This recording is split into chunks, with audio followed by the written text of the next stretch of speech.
commencez une activité et que vous ne connaissez personne, est-ce que vous devez commencer à poster sur votre profil personnel? Je dirais non.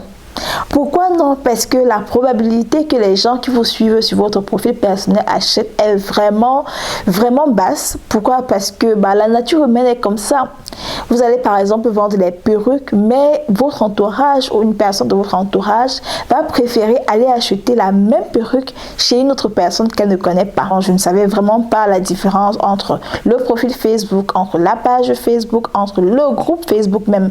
Je ne savais pas c'est quoi la différence, à quoi sert l'un, dans quel contexte créer l'autre. Est-ce que c'est mieux de créer sa page Facebook pour commencer à proposer ses services ou alors c'est mieux de vendre sur son profil personnel? C'est une question que j'ai reçue d'une abonnée et je pense que la réponse va intéresser beaucoup de personnes, surtout si vous commencez sur les réseaux sociaux et vous ne savez pas du tout comment vous y prendre. Alors, le profil Facebook, pratiquement nous tous nous en avons un. Si vous regardez cette vidéo sur ma page, c'est que vous avez un profil Facebook. Le profil Facebook, normalement c'est personnel, c'est le mur sur lequel vous partagez vos informations, vous partagez vos images, vous conversez avec vos amis, que ce soit des amis virtuels ou alors des amis réels. Pour savoir si vous êtes sur un profil Facebook, c'est facile. Allez sur votre profil et regardez. Vous avez plutôt des amis. Si vous avez des amis sur votre profil, alors c'est que forcément c'est un profil Facebook.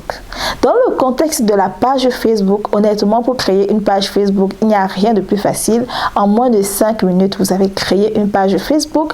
Et si vous allez sur votre page Facebook et que vous voyez plutôt follower ou alors abonné, alors dans ce cas, il s'agit d'une page Facebook. Dans un groupe Facebook, le groupe Facebook, c'est en fait un espace où vous pouvez parler de plusieurs thèmes.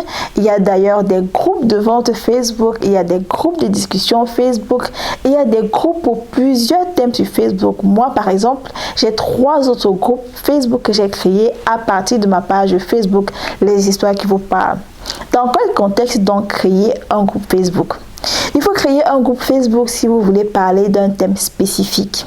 La page Facebook, par exemple, vous pouvez parler de tout ce qui est général, mais sur le groupe Facebook, ce sera vraiment spécifique. Et je vais prendre l'exemple des différents groupes que j'ai.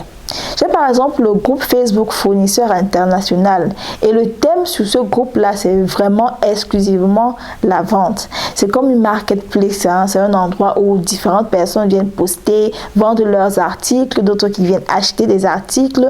Donc vraiment, le thème de ce groupe-là, c'est la vente. Un autre groupe Facebook, Nounou Ménagère Cameroun officiel, et c'est d'ailleurs le premier groupe au Cameroun qui a été créé pour la mise à disposition de services de nounou. Et là, le contexte vraiment, c'est la mise à disposition des nounous, uniquement ça. Ensuite, j'ai créé un 3e groupe que j'ai après supprimé, c'était les villages en ligne. Et le groupe en question, le but de ce groupe-là, c'était de proposer des articles vivriers, c'était de proposer tout ce qui est dans le thème agriculture, des personnes par exemple qui étaient dans des zones où il y avait l'arachide, disons, je prends un exemple bête parce que dans le groupe en question, il y avait beaucoup d'échanges d'arachide, d'oignons et tout ça. Donc, si vous étiez dans une zone où l'oignon ou l'arachide était vendu moins cher, vous pouviez proposer dans ce groupe-là et une personne qui était dans une autre ville pouvait acheter votre marchandise à vraiment un bon coût. C'est un peu ça la différence entre le profil, la page et le groupe. Poster sur votre profil personnel va plutôt vous frustrer. Pourquoi? Parce que très peu de personnes vont réagir. Les personnes seront intriguées de voir que vous postez des articles subitement comme ça sur votre profil personnel. La probabilité que vous y fassiez des ventes, vraiment, comme j'ai déjà dit, elle est vraiment basse. Ce que je vous recommande, c'est de créer vous votre propre page ou alors votre propre groupe Facebook. Mais avant d'arriver à créer votre propre page ou votre propre groupe Facebook, faites-vous remarquer sur Facebook. Moi, je m'étais fait remarquer par les conseils sur le business que je donnais, par les conseils sur les idées de business avec des petits budgets. Chaque fois qu'une personne demandait qu'est-ce que je peux faire avec tel montant, moi, j'avais toujours une idée et je proposais une une idée et c'est par rapport à ça que les gens ont reconnu mon nom, Elodie Onana, ont commencé à me suivre d'abord sur mon profil personnel et là j'ai ressenti le besoin de créer une page et donc j'ai créé la page Facebook. Si vous voulez vendre sur les réseaux sociaux, franchement, il ne faut pas être timide et vous n'allez pas non plus dire que vous allez vendre avec un faux profil parce que si moi je vois une personne qui vend avec un faux profil, ça ne va pas me convaincre du tout. Donc commencez par vous faire remarquer de façon positive bien sûr sur les réseaux sociaux en faisant les commentaires de ce que vous vendez un peu partout. Forcément, des gens vont vous suivre, les gens vont vous écrire, les gens vont vous demander qu'est-ce que vous proposez, c'est combien. Et lorsque les gens vous contactent pour savoir combien ça coûte et tout, là vous êtes déjà en train de constituer votre petite communauté. Et quand vous avez une communauté assez grande qui croît au fur et à mesure que le temps passe, à ce moment-là vous pouvez penser à créer soit votre page Facebook, soit votre groupe Facebook et leur envoyer le lien pour qu'ils s'abonnent plutôt là-bas parce que c'est là-bas que vous allez poster les services ou les articles, peu importe la raison pour laquelle vous vous serez démarqué sur les réseaux sociaux. Il y a plusieurs personnes qui de façon consciente ou inconsciente ont choisi ce cheminement-là ou alors qui commentaient régulièrement et ensuite ont créé leur page. Si vous essayez d'y réfléchir, ça va vous revenir dans la tête.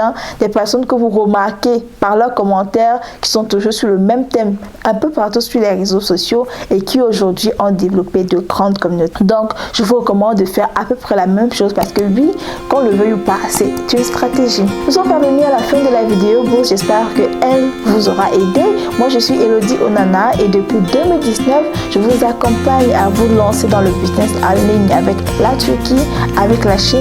Je vous encourage à utiliser Internet pour vous aussi commencer votre business. N'oubliez pas de liker, de commenter, de partager, de taguer une personne qui pourrait être intéressée par ce type de contenu. Merci de m'avoir écouté. Ciao, boss!